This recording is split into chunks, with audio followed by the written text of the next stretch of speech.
Olá, Pro! Tudo bem com você? Bem-vindo a mais um vídeo aqui no canal. Eu sou Lila e é um prazer enorme poder conversar com você e compartilhar um pouco dos meus estudos também. Bom, no vídeo de hoje nós vamos conversar um pouquinho sobre a normativa número 1 de 2013, que tem como título Avaliação na Educação Infantil, Aprimorando Olhares. Esse documento é resultado de um grupo de trabalho lá de 2013. E qual é o objetivo?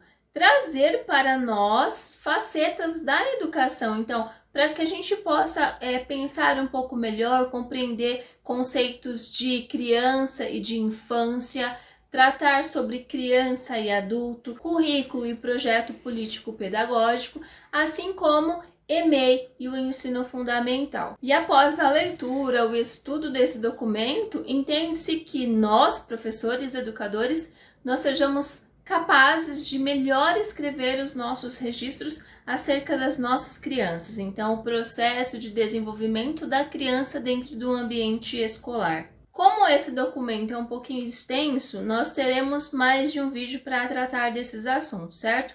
Assim, a gente tem vídeos menores e então a gente consegue tratar melhor dos assuntos. No vídeo de hoje nós vamos conversar sobre qual é a concepção de educação infantil, qual é a concepção de criança, qual a concepção de infância. E aí você pode pensar, bom, criança e infância estão ali basicamente as mesmas coisas, mas conforme nós formos conversando você vai perceber que não, que elas são coisas distintas e é importante que nós saibamos qual é a diferença entre elas.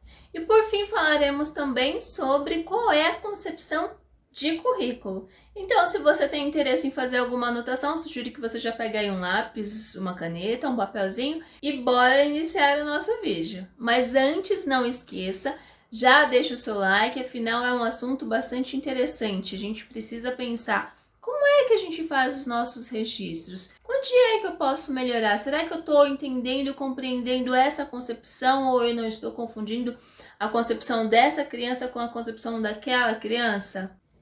E a nossa primeira concepção é para falar sobre o que é a educação infantil de fato. Para falar sobre isso, é necessário a gente entender o que é ser criança e o que a criança tem como direito. Ou seja, ela tem direito a ser respeitada em primeiro lugar, ela tem direito a interagir com outras pessoas, ela tem direito à imaginação, ela tem direito a ser acolhida em quaisquer situações.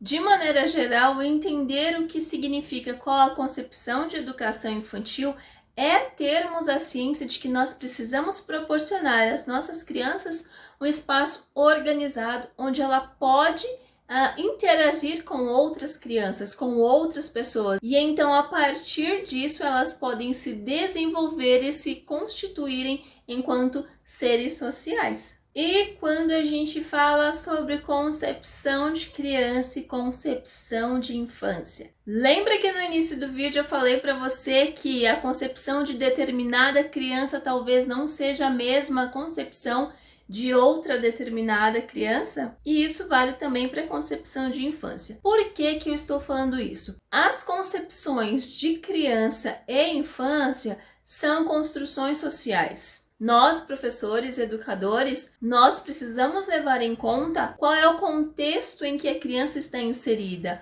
quais são as variáveis que rodeiam essa criança, entende? Portanto, a partir disso, nós podemos sim afirmar que existe mais de uma concepção de criança, mais de um modo de ser criança. E isso não é a Lila quem está falando, é o documento, a normativa 1 de 2013. Tudo bem, Pro? Então, só para exemplificar essa questão de concepções. Pensa o seguinte, Pro, a criança que mora na zona rural é a mesma criança que mora na zona urbana? A criança mais privilegiada é a mesma criança que não tem privilégio nenhum? A criança que mora em Guaianazes é a mesma criança, tem a mesma concepção da criança do Morumbi? Consegue entender então por que o documento fala sobre qual é o contexto da criança, quais são as variáveis em que ela está inserida? E é a partir daí, de uma concepção formada da criança que está inserida dentro de determinada unidade educacional,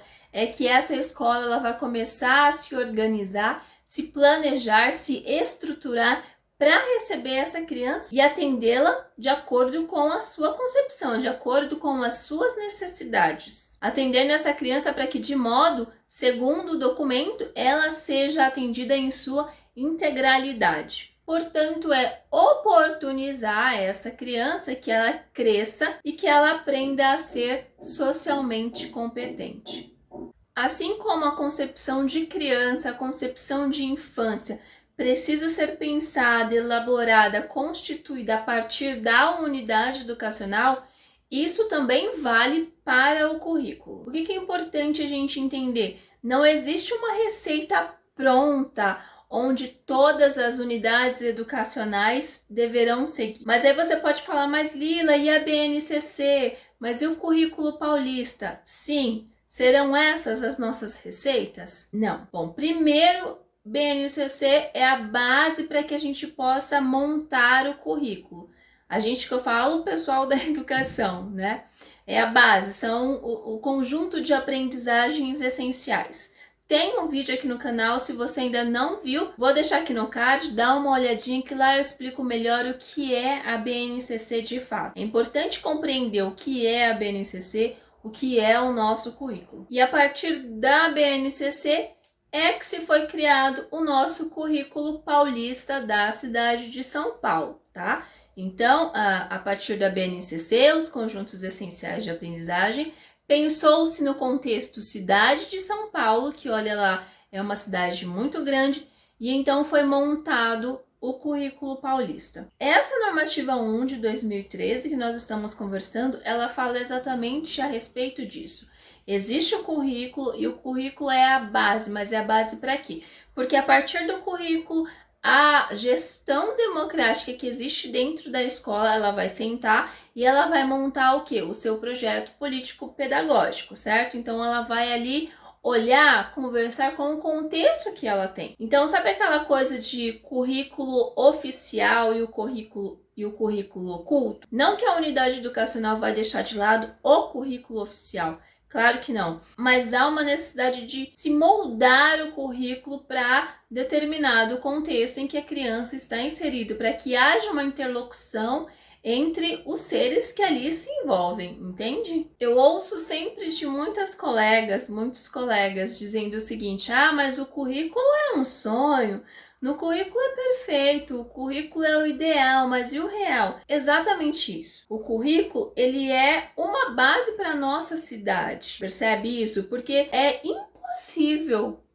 impossível que se crie um currículo para cada contexto que existe dentro de São Paulo. Existe uma diversidade muito grande, então é impossível de se criar um currículo que atenda a todos. Então o currículo ele nos mostra o quê? Qual é o caminho a ser seguido, quais as aprendizagens, as habilidades, o que nós precisamos desenvolver com as nossas crianças. A partir disso, cada unidade educacional, dentro da sua gestão democrática, porque existem N documentos que tratam acerca da gestão democrática. Então, a gestão democrática, a gestão escolar, ela pode decidir em comum acordo como é que algumas coisas serão desenvolvidas dentro da escola, certo? Então, é importante que a gente entenda qual é essa concepção de currículo. Decidi finalizar o nosso vídeo com a concepção de educador. Quando a gente fala a palavra educador, o que vem na sua mente, pro? Ou o que será que vem na mente da maioria das pessoas? A figura de um professor, não é? Quando se fala em educador, pensa-se automaticamente no professor. O documento Avaliação na Educação Infantil Aprimorando os Olhares nos diz o seguinte: educador são todos os profissionais da unidade educacional.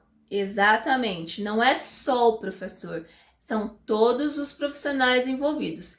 E é interessante isso para nós pensarmos um pouquinho a respeito do papel dos ATS, porque os ATS, eles estão diretamente ligados às crianças também. Então, sim, eles são educadores também, eles estão ali diariamente, permanentemente dentro da vida da criança. Então, é importante que esses profissionais também entendam qual é a concepção de criança e qual é a concepção de infância que tem ali dentro da unidade educacional dele. É importante que ele participe da construção do projeto político-pedagógico. Então, para que fique claro o educador, sim, são todos os funcionários da unidade educacional. E aí o documento ele diz que esses funcionários, esses profissionais, eles são os chamados observadores participativos. Eles não estão envolvidos diretamente na construção dos saberes, mas eles estão inseridos no contexto de que toda a interação dele com a criança precisa ter uma intencionalidade. Esse adulto, esse educador, ele precisa saber qual é a intenção dele quando ele desenvolve, quando ele fala, quando ele se aproxima de uma criança. Porque a educação é uma prática social, ela se desenvolve na interação com o outro. Um apontamento bastante interessante encontrado no documento é de que nós estamos tão acostumados a sermos adultos, mas tão acostumados que para nós sermos adultos é algo normal, muito fácil. Só que automaticamente e sem perceber, nós acabamos por transferir essa ideia de ser adulto para a criança. Então a gente acaba exigindo das crianças aquilo que ainda elas não podem dar, porque de fato elas são só crianças. Só que nós estamos transformando-as em mini adultos.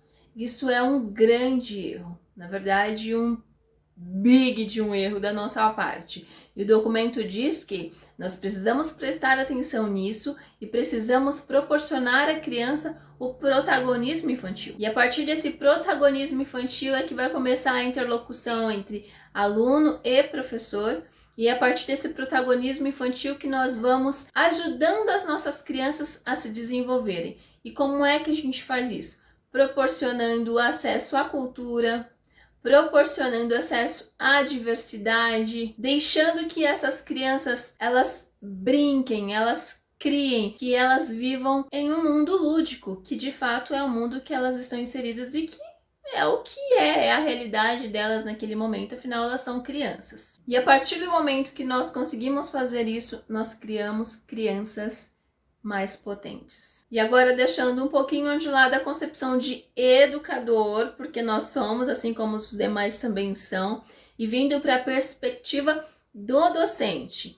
Então, o documento ele nos diz que nós precisamos olhar para a criança, proporcionar essa interlocução entre adulto e criança, porque assim o nosso fazer pedagógico dentro da escola, dentro da sala de aula, ele será muito mais vasto, muito mais prazeroso, muito mais detalhista, o que nos possibilitará também termos registros melhores. Mais que isso, nós teremos elementos, teremos condições de falar acerca do desenvolvimento da criança de fato, porque afinal quando você olhou para a criança, desenvolveu o processo de escuta com ela, você possibilitou o seu protagonismo, você vai ter muito o que escrever a respeito dessas crianças. E para finalizar o nosso vídeo, uma reflexão bastante interessante dentro do documento aqui, que nos diz o seguinte: dentro da educação infantil, temos de seguir refletindo sobre como exercer a docência dentro da primeira infância. É uma constante busca, constante aprendizado e evolução. E ambos os lados só tendem a ganhar muito. Eu espero muito ter contribuído de alguma forma. Se você ainda não está inscrito no canal, agora já é hora. Inscreva-se, ative o sininho para que você possa receber a notificação dos próximos vídeos que sairão aqui no canal. Eu espero ter ajudado de alguma forma. Deixe o seu like se ainda não deixou. Compartilha com as colegas esse vídeo. Um beijo, até mais, tchau!